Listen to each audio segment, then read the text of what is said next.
அஸ்ஸலாமு அலைக்கும் வரஹ்மத்துல்லாஹி வபரகாத்துஹு. உங்களுக்கு நாங்கள் லாஸ்ட் வீக் வந்து எங்களோட கண்டினியூஸாக வர பேப்பரில் பார்ட் 2B தந்திருந்தோம். அதோட டிஸ்கஷனை பார்ப்போம். இன்றைக்கு 7வது கேள்வி எடுங்க. எண் தொடர் ஒன்றின் எண் உறுப்புகளின் கூட்டுத்தொகை Sn சமன் 2n வர்க்கம் சக 8n ஆகும். இதில் தர ஒன்று தந்திராங்க, பொது வடிவம் ஒன்று தந்திராங்க. கீழே கேள்விகள் கேட்குறாங்க, பார்ப்போம் என்ன கேள்வின்னு சொல்லி. இவ்விருத்தியின் முதல் 3 உறுப்புகளை காண்க. இந்த தொடர் நாங்கள் பார்த்தீங்கன்னு சொன்னால், நீங்கள் மேலுள்ள தரவை பார்த்தீங்கன்னு சொன்னால், எண் தொடர் ஒன்றின் எண் உறுப்புகளின் கூட்டுத்தொகை தான் இது. இது வந்து Sn சமன்பாடு, அதாவது எண் உறுப்புகளோட கூட்டுத்தொகை. இப்போ உதாரணத்துக்கு இந்த தொடர் 1 2 3 4 5 6 போகுதுன்னு சொன்னால் 1 சக 2 சக 3ன்னு சொல்லி இந்த தொடரில் உள்ள இந்த உறுப்புகளோட கூட்டுத்தொகையோட வடிவம் தான் இங்கே Sn சமன்னு சொல்லி பொது வடிவத்தில் தந்தீங்க. சரியா? இப்போ எங்களுக்கு கேட்குறாங்க அவங்க இவ்விருத்தியின் முதல் 3 உறுப்புகளின் கூட்டுத்தொகையை காண்கன்னு சொல்லி. சரியா? இப்போ நாங்கள் இதை விருத்தியை எடுத்தோன்னு சொன்னால், இப்போ உதாரணத்துக்கு நான் இந்த விருத்தியை நான் உங்களுக்கு உதாரணத்துக்கு எடுக்கிறேன். இதில் எடுத்துக்கணும்னு சொன்னால் ஃபஸ்ட் உறுப்புக்கு தானே, ஃபஸ்ட் உறுப்புக்கு நாங்கள் Sn சமன்பாடு எழுதினோம்னு சொன்னால், அதாவது ஒரு உறுப்புகளின் கூட்டுத்தொகை வந்து முதலாவது உறுப்பாக தான் நீக்க போகுது. சரியா? உதாரணத்துக்கு இந்த தொடர் எடுத்தோம்னு சொன்னால், நான் வேறு தொடர் எழுதுறேன். 4 6 8 10 ஒரு தொடர் போகுது. இதில் நான் ஒரு உறுப்புகளின் கூட்டுத்தொகை அப்படின்னு எடுத்தேன்னு சொன்னால் அது என்ன வைக்க போகுது? முதலாவது உறுப்பாக வைக்க போகுது. அப்போ நான் இந்த Sn சமன்பாட்டை வச்சுக்கொண்டு இதில் எண்ணுக்கு பதிலாக ஒன்றை போட்டேன்னு சொன்னால் முதலாவது உறுப்புட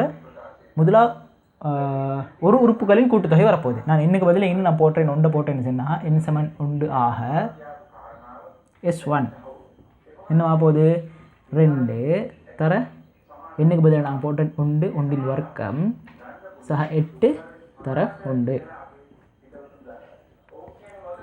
2 தர 1 வர்க்கம் 2 சக 8 10. சரியா? இது 10ன்னு சொல்கிறது வந்து ஒரு உறுப்புகளின் கூட்டுத்தொகை அண்ட் அதோட முதலாவது உறுப்பு. ஒரு உறுப்புகளின் கூட்டுத்தொகை நான் எனக்கு பதிலாக ஒன்றை போட்டேன்னு ஒரு உறுப்புகளின் கூட்டுத்தொகை வரப்போகுது. அந்த ஒரு உறுப்புகளின் கூட்டுத்தொகை எனக்கு முதலாவது உறுப்புன்னு மெடிக்கல் தானே. ஒரு உறுப்புகளின் கூட்டுத்தொகை முதலாவது உறுப்பாக தான் போகுது. அப்போ 10ன்னு சொல்கிறது வந்து முதலாவது உறுப்பு. அதே மாதிரி நான் S2 எடுத்தேன்னு சொன்னால் அவன் கேட்குறாங்கன்னா முதல் 3 உறுப்புகளையும் காண்கன்னு சொல்லி தான் கேட்குறாங்கண்ணா. அப்போ நான் இதில் S2 எடுத்தேன்னு சொன்னால் நான் என்ன செய்யணும்? எண்ணுக்கு பதிலாக 2 போடணும். இப்போ n சமன் 2 ஆக S2 சமன் 2 தர 2 வர்க்கம் சக 8 தர 2.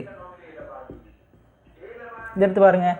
2 தர 2 வர்க்கம் 2 வர்க்கம் 4 4 தர 2 8 சக 8 2 16 16 மட்டும் 24 வரப்போகுது. இது வந்து 2 உறுப்புகளின் கூட்டுத்தொகை. இப்போ நான் 3 உறுப்புகளின் கூட்டுத்தொகை காண்றேன். எஸ்ஸுக்கு பதில் என்ன போடணும்? 3 போடணும். அப்போ S3 n சமன் 3 ஆக S3 சமன் என்ன? 2 தர 3 வர்க்கம் சக 8 தர 3. சுருக்கி என்ன சொன்னால் 3 வர்க்கம் 9 9 2 18 சக 8 3 24 24 18 24 மட்டும் 34 34 மட்டும் 42.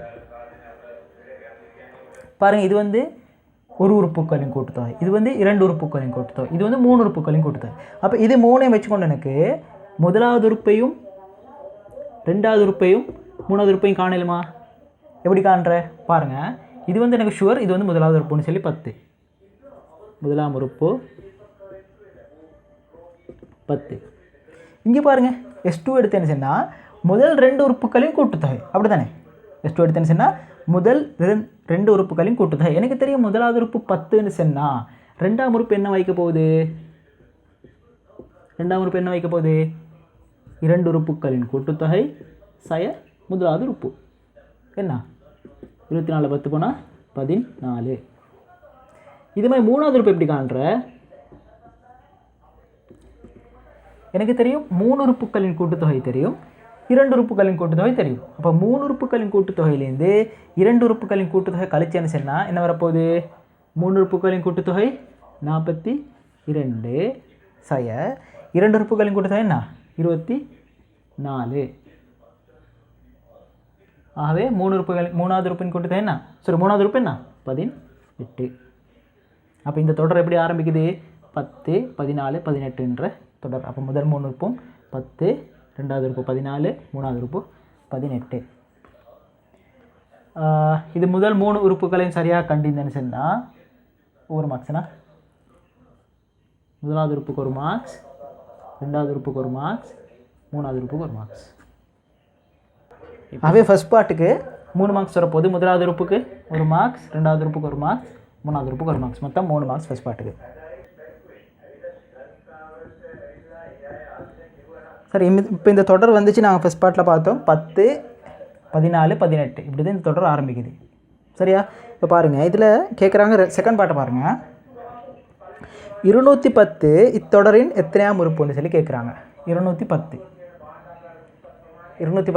இத்தொடரின் எத்தனையாம் உறுப்பு கேட்குறாங்க. அப்போ இங்கே வந்து டிஎன் வந்து டிஎனுக்கு பதிலாக நான் 210 போட்டேன். என்னென்ன கண்டுபிடிச்ச வேண்டியதுன்னா என் இந்த 210ன்னு சொல்கிறது வந்து எத்தனையாவது உறுப்பு. அப்போ டிஎன் சமன்பாட்டை நான் என்ன போட்டேன்னு சொன்னால் டிஎன் சமன்பாட்டை போட்டதுக்கு முன்னுக்கு நீங்கள் ஃபஸ்ட்டு விலகி கொள்ள வேண்டியது இது ஒரு கூட்டல் விருத்தின்றதுண்ணா. உங்களுக்கு தொடர் பார்த்தா விலங்கு தானே. 10, 14, 18 4ஆல் கூடிக்கொண்டு போகிற ஒரு கூட்டல் விருத்தி. அவை கூட்டல் விருத்தி நான் என்ன கன்ஃபார்ம் பண்ணிட்டு நான் சொல்கிறேன். டிஎன் சமன்பாட்டை போட்டேன். கூட்டல் விருத்திக்குரிய டிஎன் சமன்பாட்டை போடுறேன். ஏ சக என் சய உண்டு டி சமன் 210. இதில் எனக்கு என்னென்ன தெரியும்? ஏ தெரியும் 10, டி பொது வித்தியாசம் என்ன இட 4னா 18 ச 14 4, 14 ச 10 4. ஆகவே இது பொது வித்தியாசம் டி சமன் 4, ஏ சமன் 10. அப்போ இது பிரதி டென்ஷன் நான் ஏக்கு பதிலாக 10 போடுறேன். 10 சக என் சய உண்டு தர டிக்கு பதிலாக நான் போடுறேன் 4 சமன் 210.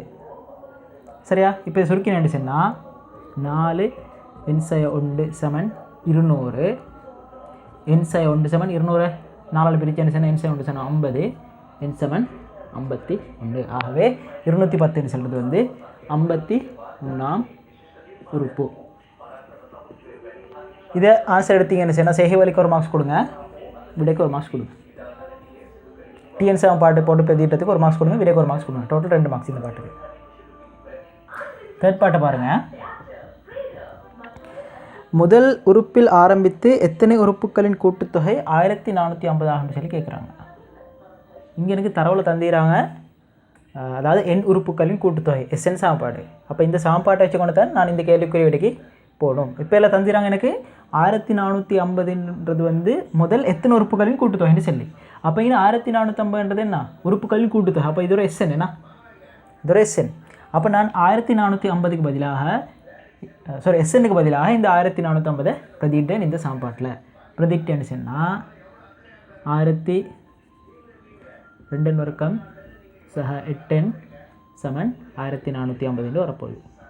இதில் என்ன செய்யணும்? என்ன காரணம்? என்ன கண்டாத்தனே இது எத்தனை உறுப்புகளின் கூட்டு என்ன காணலும். இப்போ என்ன காண்றதுக்கு இதில் என்ன செய்கிற? இது பார்த்தவங்களுக்கு எப்படிக்கு ஏஎக்ஸ் வர்க்கம் சக பிஎக்ஸ் சக சி சமன் 0 ஓடியுமேண்ணா. பாருங்கள் 2 வர்க்கம் சக 8 இது நான் சமனுக்கு இங்கே எடுத்துட்டுச்சுன்னா 1450 சமன் 0. அப்போ இது வந்து ஏஎக்ஸ் வர்க்கம் சக பிஎக்ஸ் சக சி சமன் 0 ஓடியும். இது ஒரு இருப்படி சமன்பாடு. இங்கே எண் வந்து எந்த அடுக்கு 2 அப்போ இது ஒரு இருப்படி சமன்பாடு. அப்போ நான் இதில் என்ன காணணும் என்ன செய்யணும்?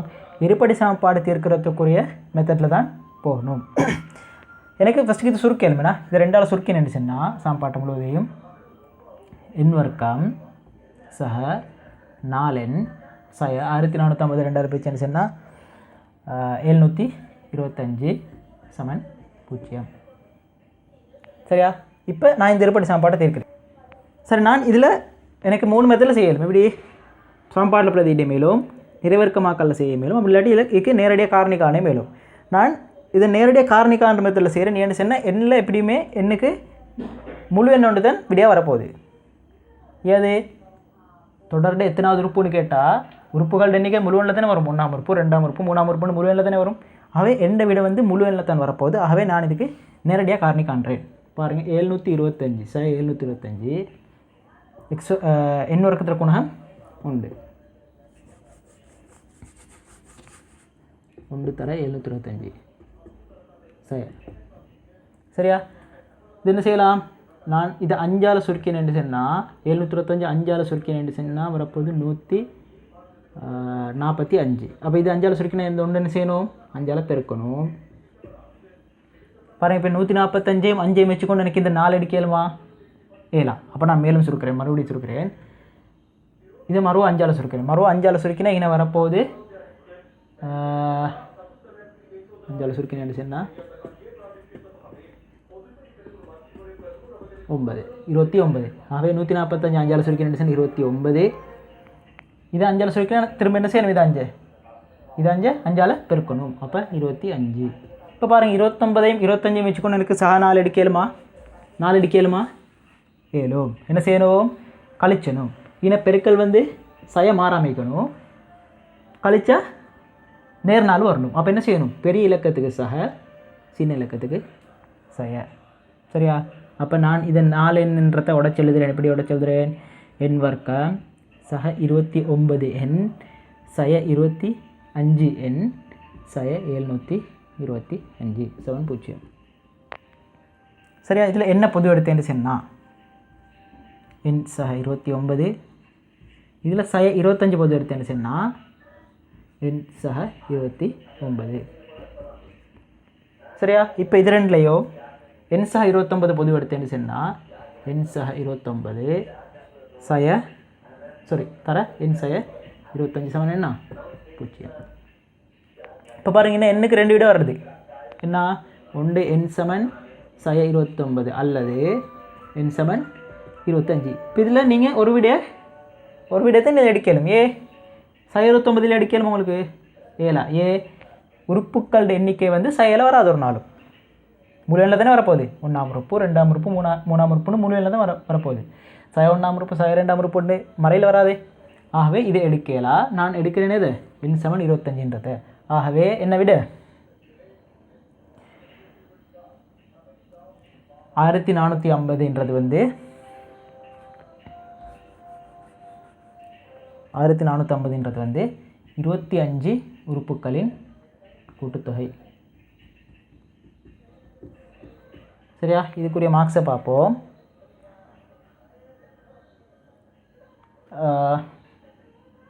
ஃபஸ்ட்டுக்கு இது இருப்படி சாம்பாட்டை வடிவத்துக்கு எடுக்கிறதுக்கு ஒரு மார்க்ஸ் கொடுங்க. இந்த ஸ்டெப்போ ஏதாவது ஒரு ஸ்டெப் இந்த ஒரு மார்க்ஸ் கொடுங்க.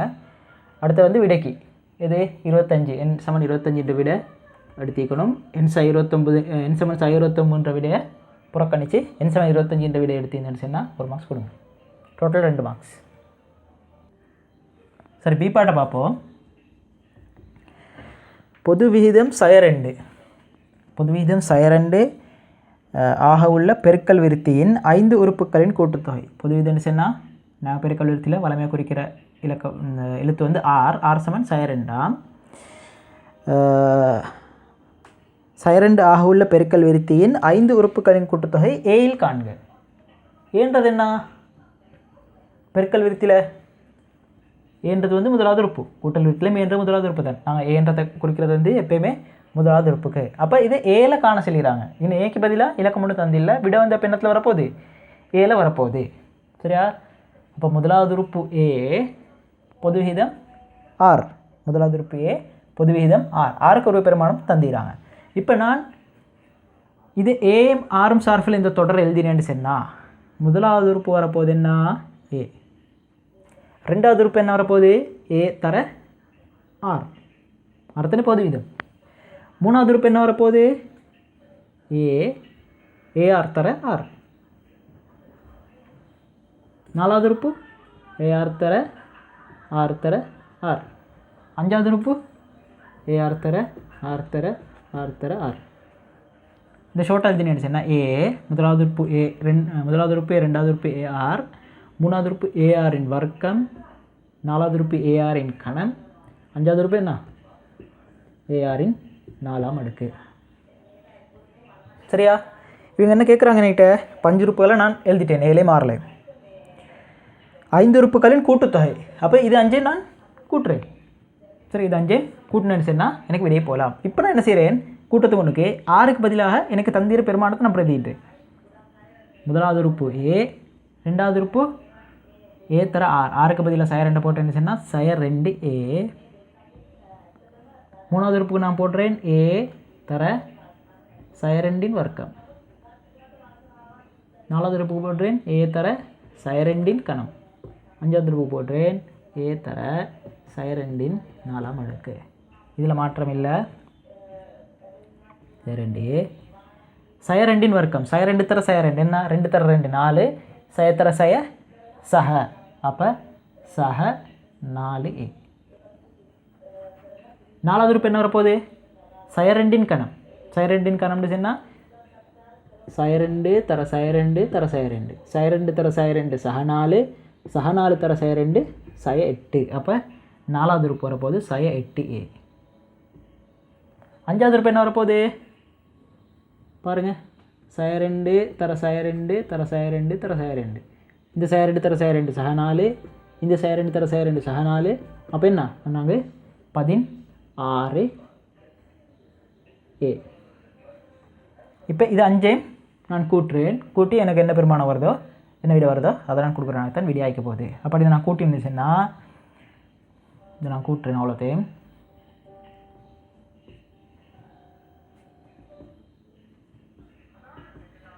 இது கூட்டினு இருந்துச்சுன்னா பாருங்கள் 2 இங்கே 1க்கு இங்கே சயரெண்டு 1 சயரெண்டு சய 1 சய 1 சக 4 சக 4 சரி இப்படி போட்டேன்.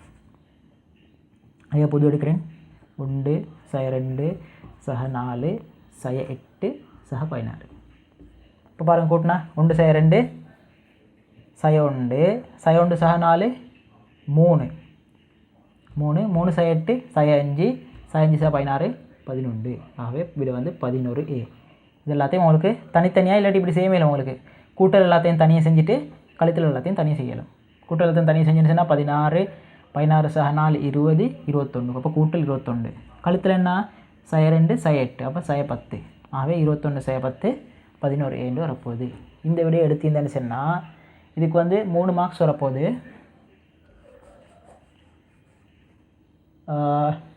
இதை உறுப்புகள் 5 எழுதுறதுக்கு 1 மார்க்ஸ்.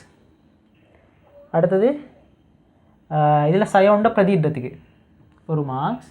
11a என்ற விடை எடுத்தீங்கன்னு சொன்னால் 1 மார்க்ஸ். அப்போ இந்த கேள்விக்கு 10 மார்க்ஸுக்கு டோட்டல் பண்ணி போடுங்க எத்தனை மார்க்ஸ்னு சொல்லி.